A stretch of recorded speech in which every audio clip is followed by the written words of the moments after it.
29 ডিসেম্বৰত হ'ব আলফা চৰকাৰৰ শান্তি চুক্তি দিল্লীলৈ ৰাওনা আলফাৰ কেইবাজনো নেতা আজি পুৱাৰ ভাগত শান্তি চুক্তিৰ বাবে ৰাওনা হৈছে অৰবিন্দ ৰাজখোৱা ৰাজু বৰুৱা শশ চৌধুৰী মৃণাল হাজৰিকাকে ধৰি 16 জনীয়া এটা দল ৰাওনা হৈছে অন্তু চাউদাং মিঠিংগা দৈমাৰীও কেন্দ্ৰীয় গৃহমন্ত্ৰী অমিত শাহৰ উপস্থিতিত স্বাক্ষৰিত হ'ব শান্তি চুক্তি য'ত উপস্থিত থাকিব অসমৰ মুখ্যমন্ত্ৰী ডক্টৰ হিমন্ত বিশ্ব শৰ্মাও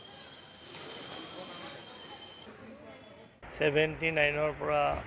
2010 to 11, 11 পৰা 2023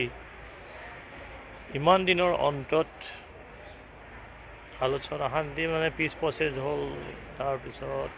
শান্তি প্ৰক্ৰিয়া আৰম্ভ হ'ল মামনি ৰয়ছম বাইদেউ বহুত চেষ্টা কৰিছিলে আজি এই শুভক্ষণত বাইদেউ যদি থাকিলেহেঁতেন হয়তো অকণমান হ'লেও শান্তি পালেহেঁতেন বা বাইদেউৰ আৰু ভাল দিহা পৰামৰ্শ আমাৰ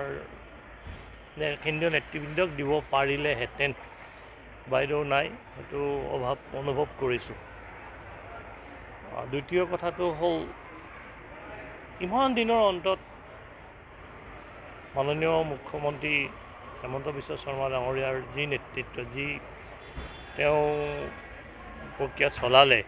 তেওঁক ধন্যবাদ জনাইছোঁ লগতে চেণ্ট্ৰেল কমিটিৰ যি চেণ্ট্ৰেল গভৰ্ণমেণ্টৰ যিটো যি সহানুভূতি দেখাইছে তেওঁলোকক ধন্যবাদ জনাইছোঁ অসমৰ ৰাইজৰ কাৰণে শুভবাৰ্তা কঢ়িয়াই আনিব পাৰিম আৰু এই সময়ত আপোনালোকৰ শুভকামনা বিচাৰিছোঁ অন্তিম আলোচনা আৰু এই আলোচনাৰ জৰিয়তে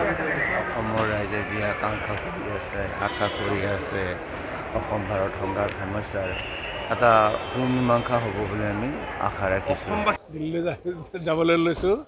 আৰু আলোচনা শেষ মুহূৰ্তত আহি পিনি উপস্থিত হৈছোঁ সেইটো কাৰণে শেষ কামটো কৰি আহোঁ নহয় 100% আমি আশাবাদী নহ'লেনো কিয় যাওঁ আৰু আশা নহ'লে গোটেই কথা নিশ্চিত নহ'লে এনেই কিয় যাব এনেকুৱা ভুল কথা আৰু এনেকুৱাকৈ প্ৰচাৰ কৰিব নালাগে জাতিৰ কাৰণে কৰা কাম আৰু ইয়াতে তেজৰ মানে ফাকু খেলাৰ কাম যুদ্ধ হেৰিয়াত শান্তিপূৰ্ণ ৰাজনৈতিক পৰিৱেশ এটা আনিবৰ কাৰণে কৰা কাম এনেকুৱা ভুল কথা অন্ততঃ আপোনালোকে প্ৰচাৰ কৰিব নালাগে কিয় বুলি ক'লে আমি টিম ৱৰ্ক এইটো একেলগে কৰা হৈছে কি কাৰণত আগবাঢ়ি হৈছে সকলো একেলগে যোৱাৰ কোনো দৰকাৰ নাই নহয় যি কামৰ কাৰণে কিমানজন গ'লে হয় তাত সেইটো কাৰণতে যাব এইবিলাক ভুলভাৱে কিয় এইবিলাক মানে ব্যাখ্যা কৰি থকা হয় এনেকুৱা কৰাটো ভুল কাম নকৰিব জাতিটোৰ কাৰণে দৰকাৰ আছে শান্তি জাতিটোৰ কাৰণে